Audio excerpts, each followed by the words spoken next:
أشهد أن لا إله إلا الله.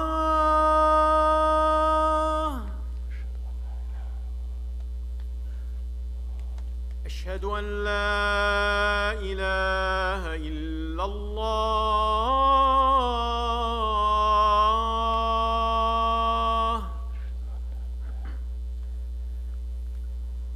أشهد أن محمدًا رسول الله.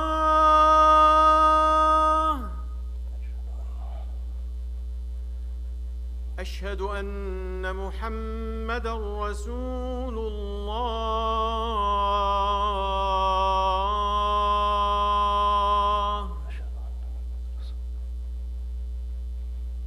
حي على الصلاة. لا حول ولا قوة. حي على الصلاة.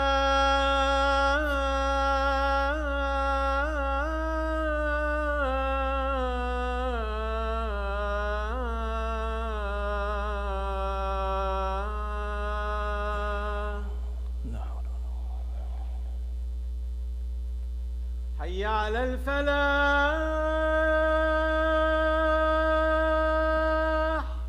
لا حول ولا قوة. حي على الفلاح.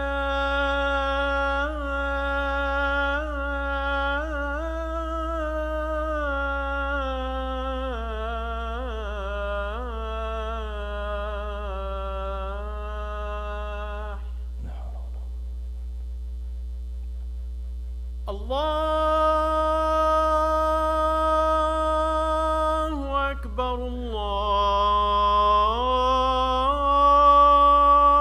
الله أكبر.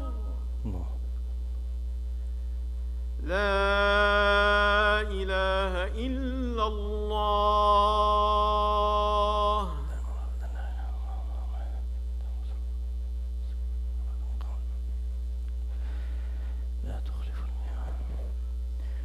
إن الحمد لله نحمده ونستعينه ونستغفره ونستهديه ونعوذ بالله من شرور أنفسنا ومن سيئات أعمالنا. من يهدي الله فهو المهتد ومن يضلل فلن تجد له وليا مرشدا. وأشهد أن لا إله إلا الله وحده لا شريك له وأشهد أن محمدا عبده ورسوله. يا أيها الذين آمنوا اتقوا الله حق تقاته ولا تموتن إلا وأنتم مسلمون. We bear witness that there is no deity worthy of worship except Allah subhanahu wa ta'ala, and that the Prophet Muhammad sallallahu alayhi wa sallam is indeed his final messenger and servant. We also bear witness that the Prophet Muhammad sallallahu alayhi wa sallam delivered the message clearly and completely, not missing anything for us to be guided by.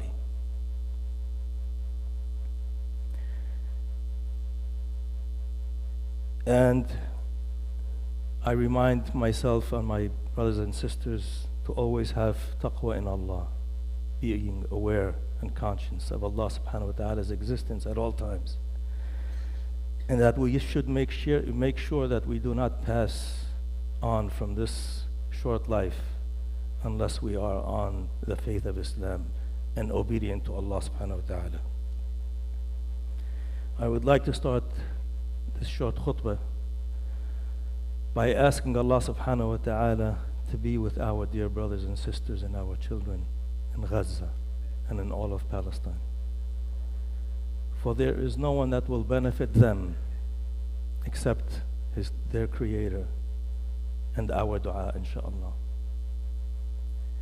They are helpless except for their faith in Allah subhanahu wa ta'ala. And so we ask Allah subhanahu wa ta'ala to keep them steadfast on this faith.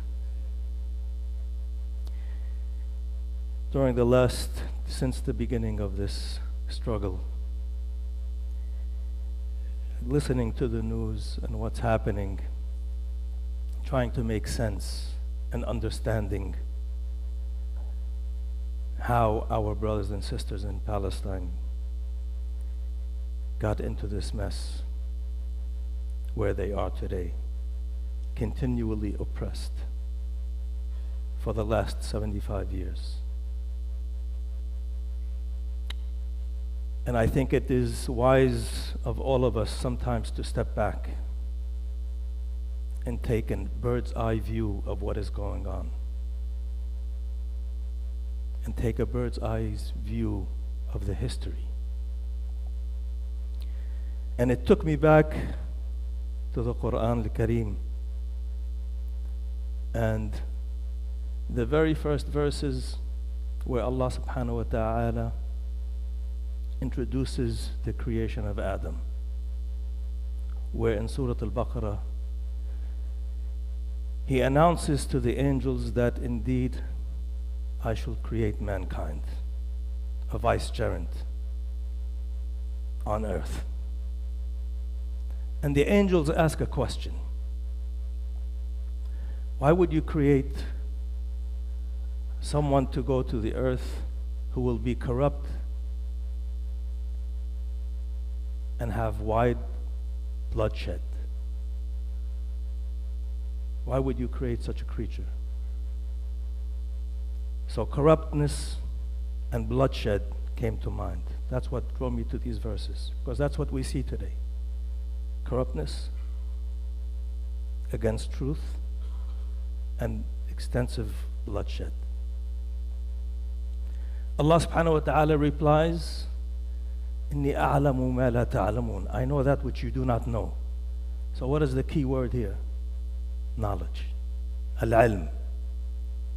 The angels ask a question, why would you create such a man? And Allah subhanahu wa ta'ala answers by saying, I know something that you do not know. And then He teaches Adam the names of all things. And then He asks the angels, He wants to prove the point to the angels, the importance of knowledge. Tell me the names of these things. And they say, Subhanak, we do not know. You indeed are the all-knowing, the wise.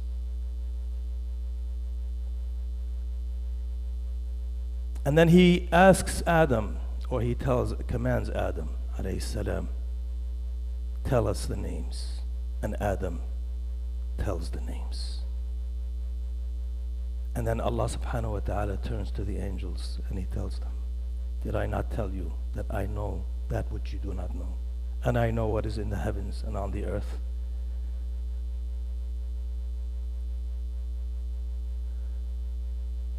And then the next thing, so Allah subhanahu wa ta'ala, what does He do? He raises Adam, gives him superiority over all creations, by the virtue of what? Knowledge. Keep that thought in mind. What type of knowledge? And then, because of that, He commands the angels and all that is present to prostrate to this superior being, to give humankind that status, the elevated status. Except for Iblis. So Allah subhanahu wa ta'ala does two things in this verse. He elevates Adam's status, mankind, and He introduces Iblis. Iblis refused. Why? Istakbar. He was too arrogant. He said that I am better than him. You created me out of fire. You created him out of mud, out of clay. I am better. So the arrogance kept Iblis from prostrating. And so Allah subhanahu wa ta'ala tells Adam to live, you and your wife, in this Jannah and eat everything that you want except for this one tree, regardless of what the tree is. So Allah subhanahu wa ta'ala gave Adam the commands, and He told him, just this one tree, do not eat from it. So what does Iblis do? What does Iblis do? He whispers in the ears of Adam and Hawa, oh, Allah wants to deprive you from having eternal life. Eat from this tree, it is beneficial. And so Adam listens. He disobeys Allah subhanahu wa ta'ala. and Allah subhanahu wa ta'ala commands that he shall go down to earth. Was this a punishment? I believe not. I believe not. The next verse, Allah subhanahu wa ta'ala introduces a very important concept, and that is of tawbah, where Allah subhanahu wa ta'ala gives Adam some words. What are these words? He doesn't mention it in the Quran. But it is the ability to ask forgiveness of Allah when we fall short of our obedience to Him. To ask for forgiveness. فَتَابَ عَلَيْهِ. So this is another concept, that we do obey Allah subhanahu wa ta'ala through our knowledge that He gave us. And if we fall astray from time to time, we shall ask for Allah subhanahu wa ta'ala's forgiveness so that He may accept it. And then finally, He says, اهبطوا منها جميعا. Go down to the earth, all of you. And whoever follows my guidance when it comes to him, he shall not be saddened, nor shall he perish.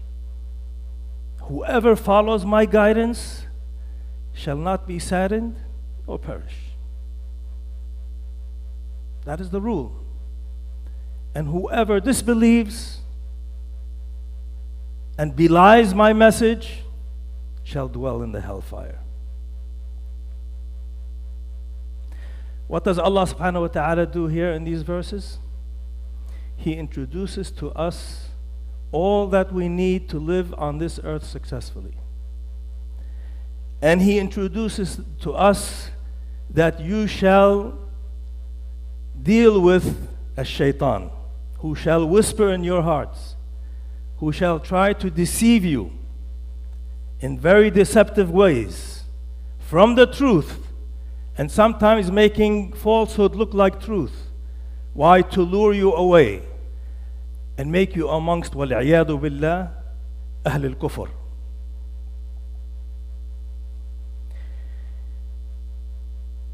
Let me jump now quickly through the history to get to our topic, saying what we just said and understanding what our role is in life, and that is to know Allah, have knowledge, and use that knowledge in a way that is pleasing to Allah subhanahu wa ta'ala. Anything that we gain from knowledge, we should use it in a way that should be obedient and pleasing to Allah subhanahu wa ta'ala. Other than that, we have gone astray. So we know over 100 years ago,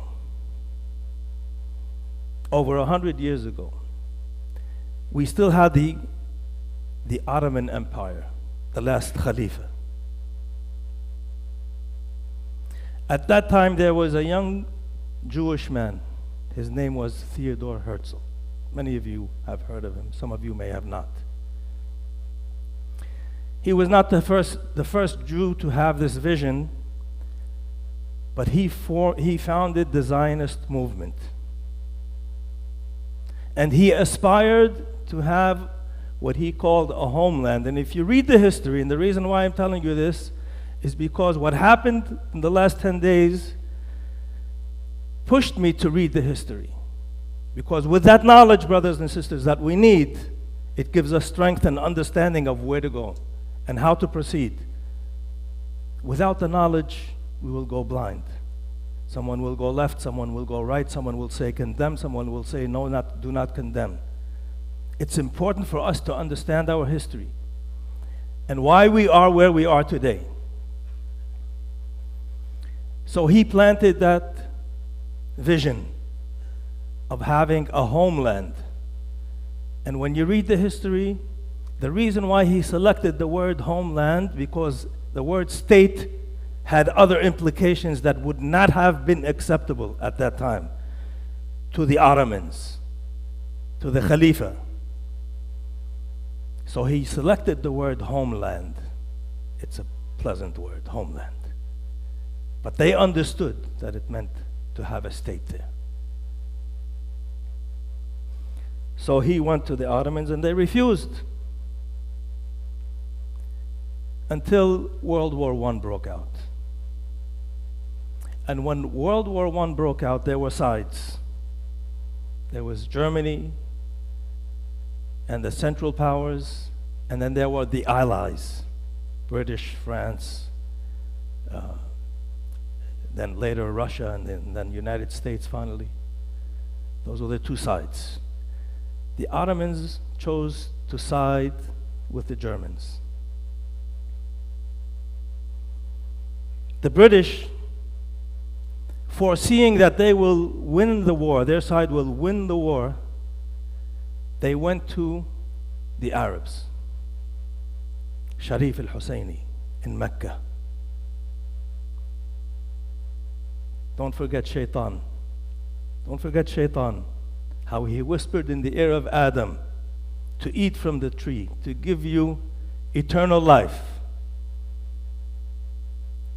So the British and the French, they went to Sharif al-Husseini and they said, why don't you ally with us against the Ottomans, Muslim against Muslim?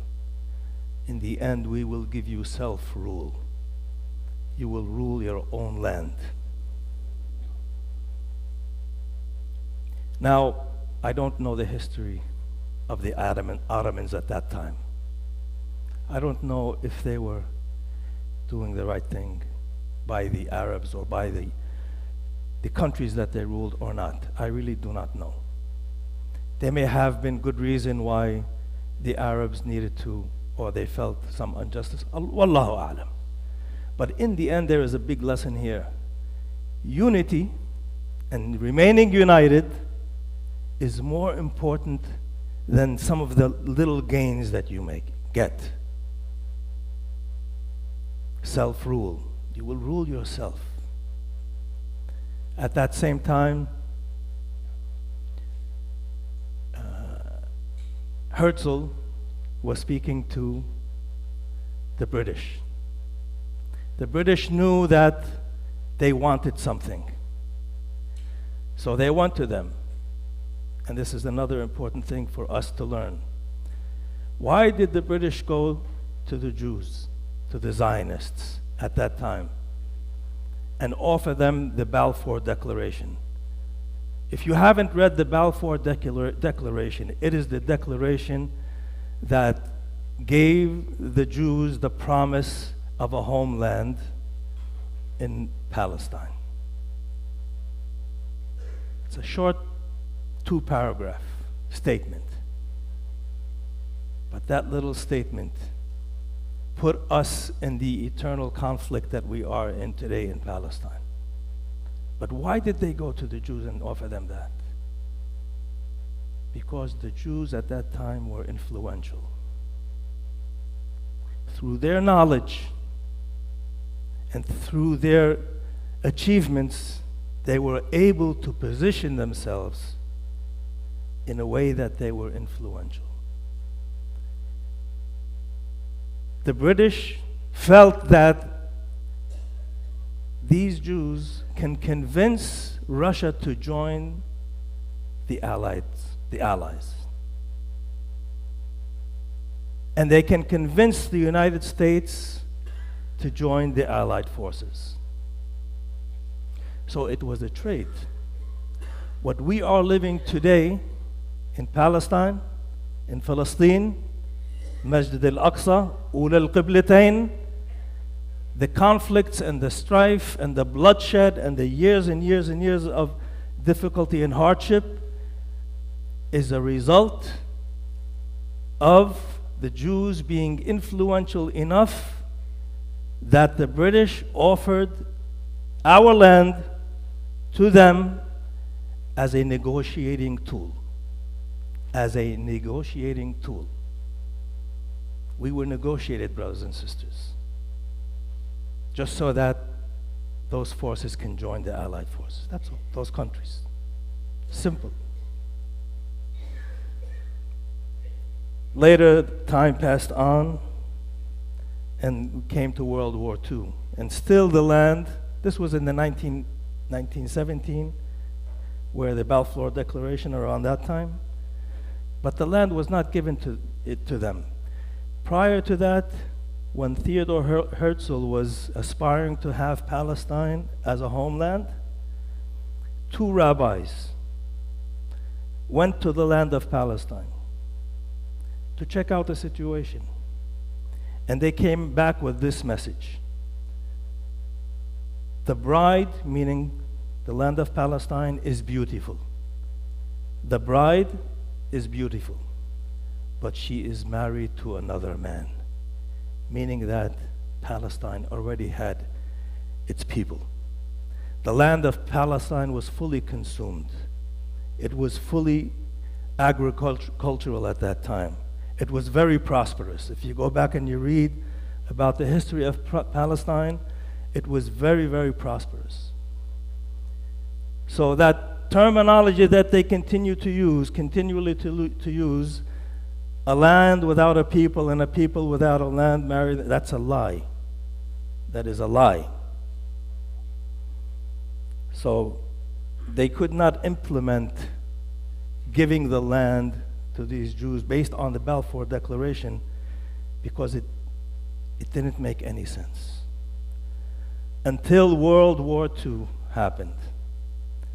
And at the time of World War II, it was the establishment of the United Nations. And so the British handed over that responsibility, that treacherous responsibility, to the United Nations. And the United Nations came up with a solution. Simple solution. Give a part to the Jews and a part to the people that inhabited Palestine, the Palestinians. Sounds like a great plan. And if you listen to the narrative of the Jews today, they say, well, the Arabs lost on the opportunity. They had the opportunity to own their land. Actually, what happened was, the deal was, you lose 50% of your land, and I gain 100% of a land that I didn't own before. That is another lie, and we have to know that. And we have to express that when someone tells us that we did not accept. Tell me one person that is willing to give up 50% of his land, or whatever percentage of his land, so that someone else can establish their land on your land. That is not just. أقول قولي هذا وأستغفر الله لي ولكم ويا فوز المستغفرين.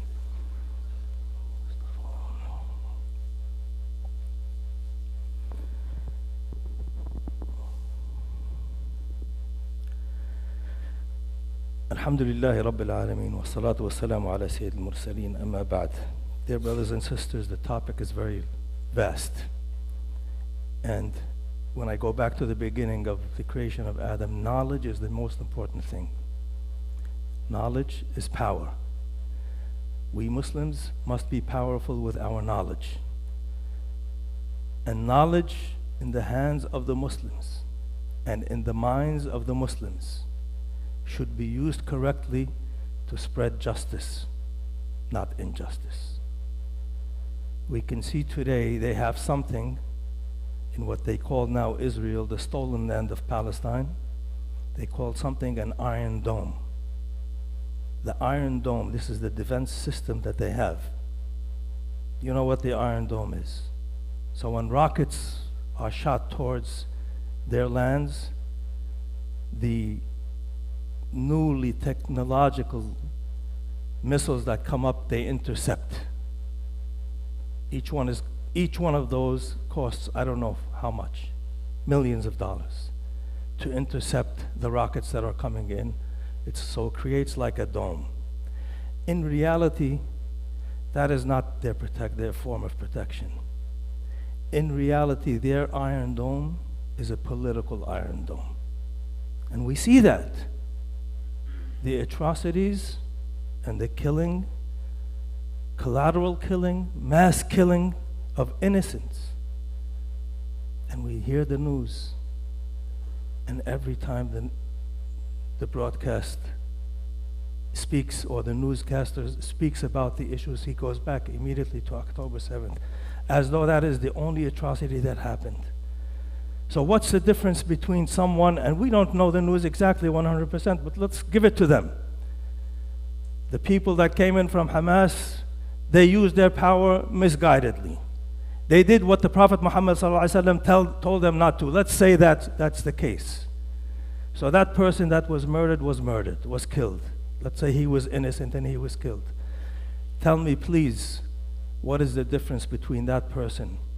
Put yourself in the position of that person dying, in the position of a young child or a family, knowing that they will be bombed from above, not knowing when his house, his building will be hit next.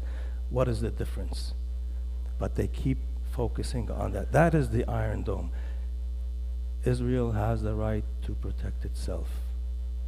Never once have we heard that the Palestinians have the right to protect themselves. Never once. I remember in Surah Takwir, Allah subhanahu wa ta'ala mentions the maw'uda. The maw'uda.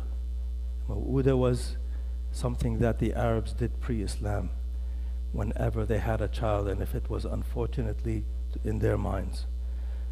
Our daughters are blessings. If she was a girl, because it was not like to have a girl, it was shameful for them to have a girl, they would take her and bury her alive. And Allah subhanahu wa ta'ala says in Surah Al-Takwir, وَإِذَا الْمَوْءُودَةُ سُئِلَتْ بِأَيِّ ذَنْبٍ قُتِلَتْ. For what crime was she killed? And I am sure that these innocent lives will be asked in front of their oppressors on the day of reckoning, the day of judgment. For what crime were you bombed? For what crime were you killed? For what crime did the United States support Israel at all costs, and the West support Israel at all costs? They know the history. The small history that I just gave you, they know it better than I do. They know it very well. But the political Iron Dome does not allow it to come out. They want a solution, and they ask something about proportionality. How many Palestinian lives equals the atrocity that happened there? They cannot answer. I heard one say, as many as it takes. Can you imagine that? As many as it takes. Brothers and sisters, before I leave today, I leave all of us with a task of learning our history, gaining knowledge, using that knowledge justly, being the best human that you can possibly be, spread justice throughout the land, speak out with knowledge, and speak out loudly with knowledge, because in the end we are intellectual people, and intellectual people respect intellectual arguments. اللهم اغفر لنا ذنوبنا وإسرافنا في ذنبنا في أمورنا وثبت أقدامنا وانصرنا على القوم الكافرين. اللهم آتنا في الدنيا حسنة وفي الآخرة حسنة وقنا عذاب النار. اللهم ادخلنا الجنة مع الأبرار.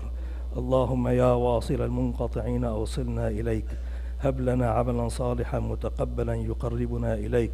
اللهم آت نفوسنا تقواها زكها أنت خير من زكاها.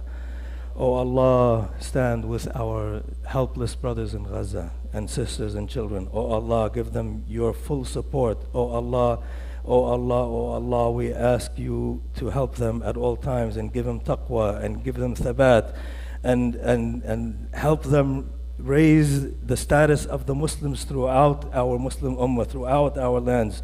Indeed, they raised our heads. Indeed, the strife and the struggle and the thabat of the Palestinian children under the fire and under the bombings give us our pride and our dignity. Oh Allah subhanahu wa ta'ala, help them and be with them and give them nasr قريبا إن شاء الله. وآخر دعوانا أن الحمد لله رب العالمين. وأنت يا أخي أقم الصلاة. الله أكبر. أن لا إله إلا الله أشهد أن محمد رسول الله حي على الصلاة حي على الفلاح قد قامت الصلاة قد قامت الصلاة الله أكبر الله أكبر لا إله إلا الله. استقيموا استقيموا واعتدلوا. صلوا صلاة مودع. ادعوا الله فإنها ساعة إجابة. الله أكبر.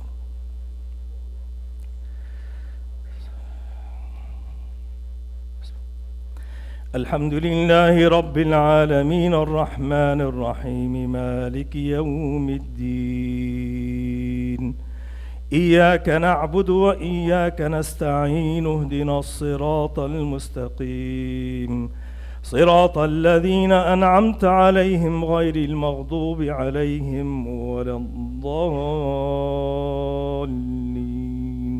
آمين.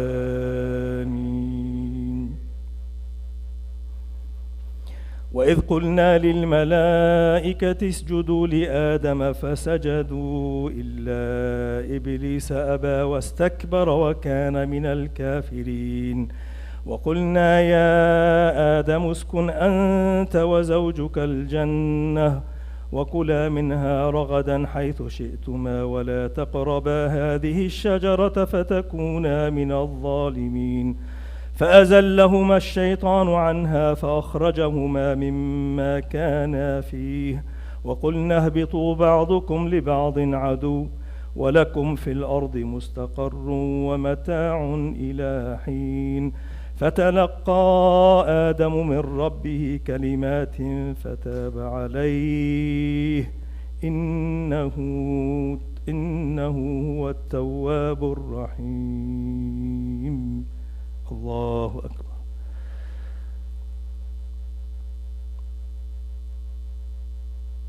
سمع الله لمن حمده. الله أكبر.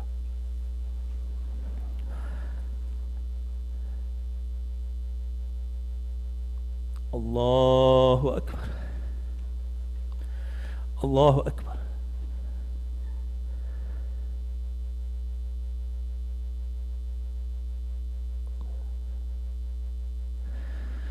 الله أكبر. الحمد لله رب العالمين الرحمن الرحيم مالك يوم الدين إياك نعبد وإياك نستعين اهدنا الصراط المستقيم صراط الذين أنعمت عليهم غير المغضوب عليهم ولا الضالين آمين. قلنا اهبطوا منها جميعا فإما يأتينكم مني هدى فمن تبع هداي فلا خوف عليهم ولا هم يحزنون والذين كفروا وكذبوا بآياتنا أولئك أصحاب النار هم فيها خالدون. الله أكبر. سمع الله لمن حمده. الله أكبر.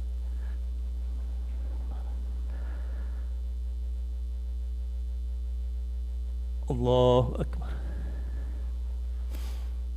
الله أكبر.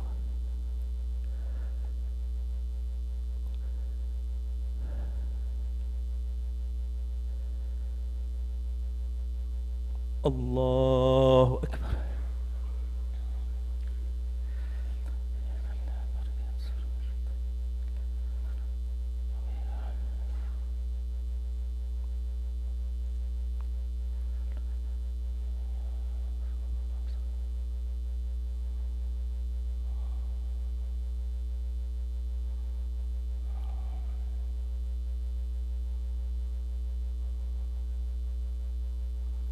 السلام عليكم ورحمة الله. السلام عليكم ورحمة الله. استغفر الله العظيم. استغفر الله العظيم. استغفر الله العظيم. لا إله إلا هو. أنت السلام ومنك السلام. تبارك